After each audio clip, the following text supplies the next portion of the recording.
దేవుని నామానికి స్తోత్రం. ఎందుకంటే ఈరోజు దేవుడు మంచి 2025వ సంవత్సరంలో మనకందరికీ కృతజ్ఞత పండుగను చూడడానికి దేవుడు మంచి అవకాశం ఇచ్చిన ఆ దేవాది దేవునికి స్తోత్రం. సమయం ఇచ్చిన బిషప్ అయ్య గారికి, సుభాష్ అయ్య గారికి, మాణికయ్య గారికి నా హృదయపూర్వక వందనాలు చెల్లిస్తున్నాను. ఎందుకంటే ఈరోజు దేవుడు చేసిన సంవత్సరం అంతా దేవుడు కాచి మమ్మల్ని ఆయన సజీవ రెక్కలను మమ్మల్ని ఎంతో కాపాడినందుకు ఈరోజు కృతజ్ఞత అర్పణ పండుగ. ఎందుకంటే దేవుడు రోజు రోజుకు ఒక రోజు గడపాలంటే ఎన్ని గంటలు కావాలమ్మా? 24 గంటలు. ఒక గంట కావాలి, ఎన్ని నిమిషాలు కావాలి? 60 నిమిషాలు కావాలి. 60 నిమిషాలు. సెకండ్లు ఒక నిమిషం కావాలంటే ఎన్ని సెకండ్లు? ఒక నిమిషము 16. అందుకే దేవుని వాక్యము సెకండ్లు, నిమిషాలు, గంటలు, రోజులు, నెలలు, సంవత్సరాలన్నీ దేవుడు కాచినాడు. అయితే మనము ఈరోజు దేవుని వాక్యము 100 కీర్తనలో ఏమంటున్నాడు దేవుడు? సమస్త దేశములారా యెహోవాకు ఉస్తాధను చేయుడి, సంతోషముతో యెహోవాను సేవించుడి, ఉస్తాగానము చేయుచు ఆయన సన్నిధికి రండి. యెహోవే దేవుడని తెలుసుకొనుడి. ఆయనే మమ్మల్ని పుట్టించను, మనము అయిన వారము, మనము ఆయన ప్రజలు. ఆయన మేపు మేము గొర్రెలమంట. ఆయన మేపు గొర్రెలం. ఆయన మేపితేనే మనం వేస్తాం. ఆయన మేపకపోతే మేయలేము, లోకంలో ఉండలేము అని దేవుని వాక్యం సెలవిస్తున్నాడు. ఇంకా కొద్దిగమ్మా, కృతజ్ఞ అర్పణ చెల్లించుచు ఆయన గుమ్మంలో ప్రవేశించాలంట. ఎక్కడ ప్రవేశించాలంట? ఆయన గుమ్మంలో. ఎందుకంటే సంవత్సరమంతా దేవుడు మమ్మల్ని కాపాడినాడు. ఆయన గుమ్మంలో ఈరోజు అందరు ఏం చేయాలంటే ఆయన గుమ్మంలో వచ్చి సంతోషం గానము, కృతజ్ఞత అర్పణ చేస్తూ ఆయన పాద సన్నిధిలో సమయం గడపాలని దేవుని వాక్యము సెలవిచ్చినట్లు చూస్తున్నాం. అయితే ఎందుకంటే ఇంట్లో ఏదైనా ఒక ఇంట్లో లెక్కిస్తే చాలా మంది ఉంటారు, పరిశుద్ధాలయంలో లెక్కిస్తే చాలా తక్కువ ఉంటారు. ఎందుకంటే దేవుని ఆశీర్వాదము తెలుసుకొనక దేవుని వాక్యము ఇక్కడ కృతజ్ఞత కానుక దేవునికి అర్పణ చేసేటప్పుడు సంతోషంతో చేయాలంట. ఎట్లా చేయాలంటమ్మా? బలాత్కారంతో కానీ, దుఃఖంతో కానీ, అయ్యగారు రాకపోతే నాకేం తిడతాడో ఏమంటాడో అనుకుంటాడు అన్నట్ల కాదు. ఈరోజు దేవుడు మనకు సంవత్సరం అంతా దేవుడు కాచినాడు. ఆయనకు మనం కృతజ్ఞ అర్పణ సంతోషంగా ఆయన సన్నిధిలో వెళ్దామని మనకు ఆశ కలిగి ఉండాలని దేవుని వాక్యము సెలవిచ్చినట్లు చూస్తున్నాం. ఒకవేళ పాస్టర్లు ఎప్పటికీ కానుక గురించే మాట్లాడతారు, ఎప్పటికీ ఇచ్చుడి మీదనే చెప్పుకుంటారు అన్నట్లు అయితే దేవుని వాక్యము సెలవిస్తున్నాడు పరిశుద్ధ గ్రంథంలో. మరి యోహాను సువార్త 15వ అధ్యాయము మొదటి వాక్యములో ఒక వాక్యము చదువుకుందాం. ఎందుకంటే నా తండ్రి వ్యవసాయకుడు, నాలో ఫలింపని ప్రతి తీగను తీసి పారివేయను. నాలో ఫలింపని ఒక తీగ ఉన్నదంట. ఏ తీగ? ఎప్పటికీ కానుక గురించే చెప్తారు అన్నట్లు ఒక ఫలింపని తీగ మన లోపట ఉంచుకొని మనం దేవుని సన్నిధికి వచ్చినట్లయితే మనకు ఆశీర్వాదం, మన శాపం తప్ప ఆశీర్వాదం లేదని దేవుని వాక్యం సెలవిస్తున్నాడు. అందుకే పరిశుద్ధ గ్రంథంలో మనలో ఫలింపని ఒక తీగ ఉన్నదంట. ఏ తీగ? ఎప్పటికీ కానుక మీదనే ఫోకస్ పెడతారు అన్నట్ల మనం ఈ విధంగా అనుకుంటాం. కానీ ఆ ఫలింపని తీగ ఏది అంటే దేవుని సేవకులకు ఏమో విరుద్ధంగా మాట్లాడేది ఒకటి, దేవుని వాక్యంక విరుద్ధంగా నడిచేది ఒకటి, ఆ ఫలింపని తీగ ఉన్నదంట. ఎవరి దగ్గర? మందిరంలో వస్తున్నాం, పాటలు పాడుతున్నాం, ఆరాధిస్తున్నాం, ప్రార్థిస్తున్నాం, అందరూ చేస్తున్నాం, కానీ మనలో ఏమున్నదంట? ఒక ఫలింపని తీగ ఉన్నదంట. ఫలింపని తీగ ఉన్నదని దేవుని వాక్యం సెలవిస్తున్నాడు. ఆ ఫలింపని తీగ మనం ఏం చేయాలి? తీసేయాలని అట్లా ఉంచుకోవాలి, తీసి పారేయమని దేవుని వాక్యం సెలవిస్తున్నాడు. ఎందుకంటే దాని నుండి ఆ భూమి ఏమైపోతుందంటే గొడ్డిగా పేరు తెస్తున్నది, ఫలింపని తీగ. అందుకే దేవుని వాక్యము సెలవిచ్చినట్లు చూస్తున్నాం. 1 సమూయేలు గ్రంథము 10వ అధ్యాయము 26వ వచనం. 1 సమూయేలు సౌలును తన ఇంటికి వెళ్ళిపోయాను, దేవుని చేత హృదయ ప్రేమ నొందిన అతని వెంట వెళ్ళిరి. పనికి మాలిన వారు కొందరు ఈ మనుషుడు మనను ఎలాగూ రక్షింపగలడని చెప్పుకొనుచు అతనిని నిర్లక్ష్యము చేసి అతనికి కానుక తీసుకొని రాకుండా అతడు చెవిటివాడై ఊరకుండెను అని దేవుని వాక్యం సెలవిస్తున్నాడు. ఎందుకంటే మనకి ఈయన ఎట్లా రక్షిస్తాడు అని కానుక లేకుండా వట్టిగా వచ్చి కూర్చుండే వారికి ఏమంటున్నాడు అంటే చెవిటివారుగా. ఎంత చెప్పినా వినకపోతే ఏమంటారు? ఆయనకు ఎంత మాట్లాడినా చెవులు నాకు రాకపోతే ఆయనకు పేరేం పెడతారేమ్మా? చెవిటోడు అంటారు. ఏమంటారు? చెవిటోడు. మీకు అందరికి చెవిటలు అంటే ఊరుకుంటారా? నాకు చెవులు వస్తున్నాయి, నాన్నెందుకు చెవిటారు అంటావు. కానీ దేవుని వాక్యం మాట వినకపోతే వానికి ఏమనమంటారు అంటున్నారు? చెవిటి వాళ్ళని దేవుని వాక్యం పేరు పెట్టినట్లు చూస్తున్నాం. అందుకే కానుక మీద మనము కానుకనే అంటారు అని చెప్తున్నారంట. ఎవరంట? ఆ ఇద్దరు మనుషులు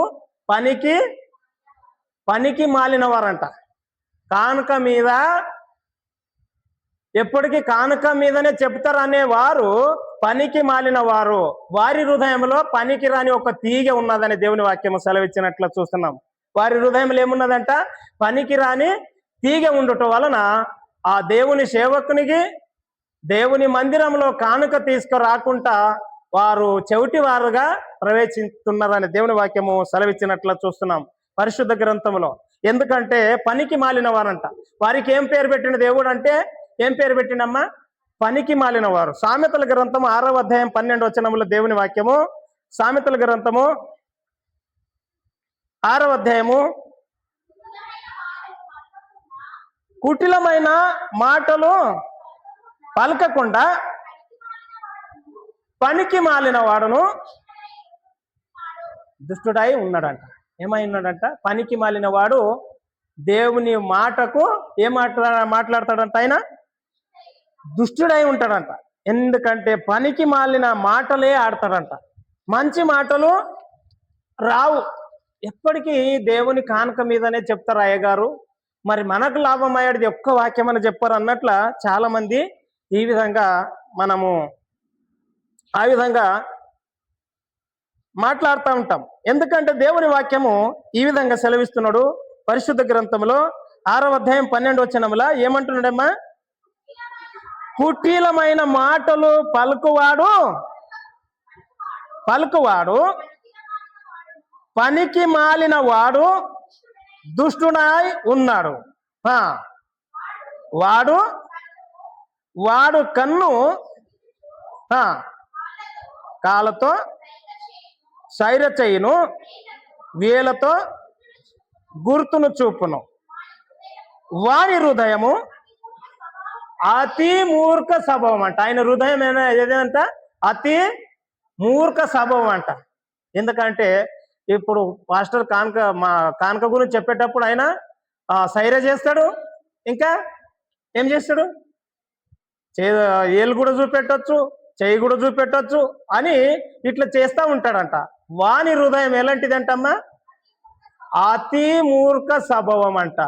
అందుకే దేవుని వాక్యము, నీలో ఫలించని తీగ ఒకటి ఉన్నది, నీలో ఫలించని తీగ ఒకటి ఉన్నది, అది తీసివేయమని దేవుని వాక్యము సెలవిచ్చినట్లు చూస్తున్నాం పరిశుద్ధ గ్రంథంలో. ఎందుకంటే నీలో ఫలించని ఒక తీగ ఉన్నదని దేవుని వాక్యం సెలవిస్తున్నాడు. ఆ తీగ ఇదే. ఎందుకంటే కానుక గురించి చెప్పేటప్పుడు ఎట్లా చేస్తారంటే, ఇక వాళ్ళకి చాలా సైర చేసేవారు ఉంటారంట, వేలు చూపెట్టేవారు ఉంటారంట, దృష్టి చూపెట్టేవారు ఉంటారంట. వారి హృదయము ఎలాంటిదంట?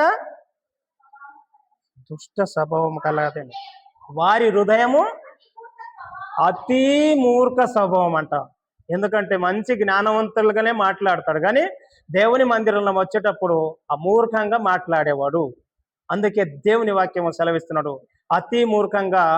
ఈ విధంగా దేవుడు ఏమంటున్నాడు? ఇయ్యండ్రి, ఇచ్చి నన్ను పరీక్షించండి, పట్టజాలనంతా నీకు ఇచ్చి నీ మా అప్పుల బాధలన్నీ తీరుస్తానని దేవుని వాక్యం సెలవిస్తున్నాడు. మనమేమి ఇయ్యడానికి చేత కాదు, ఈ అప్పుల బాధలు భరించడానికి కూడా మనకు చేత కాదన్నట్ల దేవుని వాక్యము సెలవిచ్చినట్లు చూస్తున్నాం.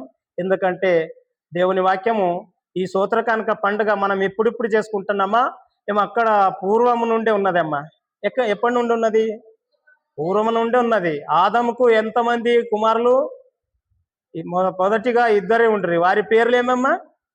కాయలు, హేబెలు. దేవుడు ఎవరి కానుక మెచ్చిండమ్మా? ఎవరి కానుక? కాయలు కానుక మెచ్చిండా? ఆయన హృదయంలో ఏముండే? పనికి రాని తీగ ఒకటి ఉండే. పనికి రాని తీగ ఉండి ఆయన కక్షతోని ఏం తీసుకొచ్చిండు? మట్టి, ఇత్తనాలు కలుపుకొని తీసుకొచ్చిండు. హేబెలు ఎట్లా తెచ్చిండు? సంతోషంగా మొదటిగా జన్మించిన ఒక పొట్టెలు తీసుకొని వచ్చినట్ల దేవుని వాక్యము. ఎందుకంటే దేవుడు ఆయన కానుక, హేబెల్ కానుక మెచ్చంగానే ఈయనకు కక్ష పెరిగింది. కక్ష పెరిగి ఆయనని చంపేసినట్ల దేవుని వాక్యం చూస్తున్నాం. అందుకే పరిశుద్ధ గ్రంథంలో నువ్వు సంతోషంగా తెచ్చినట్లయితే నీకు దీవెన ఎన్నడకు తప్పదని దేవుని వాక్యం సెలవిస్తున్నాడు. దీవెన నీకు మేలు ఉంటుందని దేవుని వాక్యము సెలవిచ్చినట్ల చూస్తున్నాం పరిశుద్ధ గ్రంథంలో. ఎందుకంటే దేవుని వాక్యము, ఇంకొక చివరి వాక్యం చూసుకొని మనం ముందుకు వెళ్దాం. మత్తయి సువార్త 25వ అధ్యాయము 25 వచనం. మత్తయి సువార్త, గనుక నేను భయపడి వెళ్ళి భూమిలో దాచిపెట్టి తిని, ఇదిగో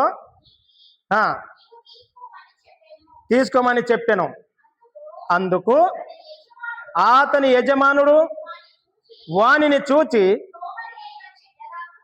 ఏమంటున్నాడు? సోమరి అయిన చెడ్డదాసుడా, నేను ఎత్తిన చోటే కొయ్యవాడను, చల్లిన చోటనే పంట కూర్చువాడనని నువ్వు ఎరగవా? అట్లయితే నీవు నా సొమ్ము సౌకర్యద్ద ఉంచవలసి ఉండెను. నేను వచ్చి వడ్డీతో కూడా నా సొమ్ము తీసుకొని పోదనని చెప్పాను.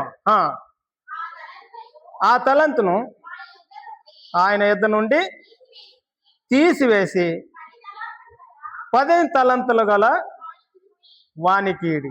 ఎందుకంటే ఒక మనిషి ఏం చేసిండంట? దేవుడు ఒక్కనికి 1 తలంతు, ఒక్కనికి 2 తలంతు, ఒక్కనికి 3 తలంతు, ఒక్కనికి 4 తలంతు, ఒక్కనికి 5 తలంతు ఇచ్చినట్ల దేవుని వాక్యం సెలవిచ్చినట్టు చూస్తున్నాం. అయితే 1 తలంతు తీసుకున్నవాడు ఎందుకంటే ఎప్పుడొచ్చి అడుగుతాడు అన్నట్ల భూమిలో దాచబెట్టిండంట. అందుకే దేవుని వాక్యం సెలవిస్తున్నాడు, చెడ్డదాసుడు అంటున్నాడు ఆయన. ఎవరంట? చెడ్డదాసుడా. ఎందుకంటే నువ్వు దేవునికి ఇవ్వకుండా ఎన్ని రోజులు భూమిలో తాసి పెట్టుకున్నట్ల నీ హృదయంలో దేవుని వాక్యము అని ఎప్పటికీ నువ్వు ఈ వాక్యం గురించే చెప్తారని నువ్వు ఎప్పుడు ఆ మాట నీ భూమిలో ఒక అంతస్తు భూమిలో దాచిపెట్టినట్ల నీ హృదయంలో అదే పెట్టుకుంటావో చెడ్డదాసుడా అని దేవుని వాక్యం అంటున్నాడు. ఎందుకంటే 5 అంతులు వాడు 10 వంతులుగా చేసుకున్నాడంట. ఈ 1 అంతస్తు వాడు అట్లనే భూమిలో దాచిపెట్టుకున్నాడంట. అందుకే సోమరివాడా, అని దేవుని వాక్యం సెలవిచ్చినట్లు చూస్తున్నాం. ఎందుకంటే దేవునికి మనము ₹1 ఇస్తే దేవుడు మనకు ₹9 మనకు దేవుడు ఇచ్చినట్లా చూస్తున్నాం. అందుకే పరిశుద్ధ గ్రంథంలో దేవుని వాక్యము ఏమంటున్నాడంటే, ఆ విధంగా భూమిలో దాసిపట్టేవాడుగా ఉండకుండా దేవుని చిత్తానుసారంగా 1కి 2, 3కు 6 ఇట్లా చేసుకునే జ్ఞానం కలిగి జీవించాలని దేవుని వాక్యము సెలవిచ్చినట్లు చూస్తున్నాం. ఇంకా కొద్దిగా చదవండి అమ్మ. అట్లనే తీసివేసి ఈయుడి ఇవ్వబడును, కలుగును,